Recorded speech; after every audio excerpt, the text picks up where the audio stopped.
नमस्कार रितेश जी, आज संसद सत्र का समापन हुआ है। ये सत्र में क्या कुछ हुआ बताइए।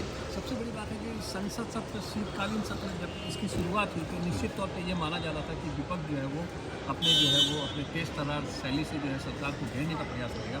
लेकिन जिस प्रकार जो बिहार में जो हार हुई उसके बाद से जो विपक्षी दल के नेता है उनके तेवर थोड़े ढीले हुए। इसी का फायदा उठाते हुए सत्ताधारी दल जो है, जो एनडीए के घटक दल हैं और सरकार जो है, उन्होंने लगभग इस पूरे शीतकालीन सत्र में 12 विधेयक पेश किए और 12 में से 8 विधेयक को पास कर दिया। लेकिन सबसे बड़ी बात है कि इस पूरे संसदीय सत्र में जो शीतकालीन सत्र है उसका जिस प्रकार से समापन हुआ वो निश्चित तौर पे जो है कई बातों को छोड़ दिया। और खासकर पिछले 3 दिनों से हम देख रहे हैं कि जो मनरेगा का जो बिल था जिस पर जो है कांग्रेस जो है एक तरह से सत्ता पक्ष पर काफ़ी हमलावर हो रही है कि न केवल इसका नामकरण चेंज किया गया बल्कि इसकी आत्मा हटा दी गई। इससे महात्मा गांधी को हटाकर उन्होंने जो है एक प्रकार से सरकार को घेरने की कोशिश की और कहा कि ये बिल जो है ये सरकार अपने पक्ष में लेके आ रही है। लेकिन इस जी राम जी के जो बिल जो है उसको लेकर सत्ता पक्ष जो है वो निश्चित तौर पे काफ़ी जो है वो आश्वस्त नजर आ रही है। और उसका कहना है कि जिस प्रकार से मनरेगा में जो पिछले कई वर्षों से जो है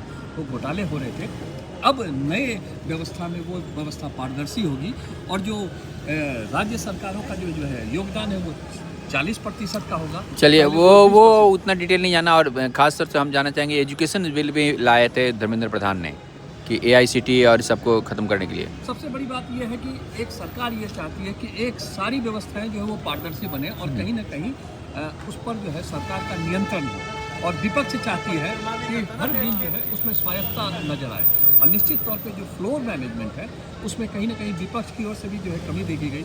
जो बातें जो है बिजनेस एडवाइजरी मीटिंग में जो है वो बात की गई, उस बातों पर जो है सरकार ने तो जरूर कहा कि भाई कई विधेयकों पर चर्चा होगी और विधेयक पर चर्चा भी मिली।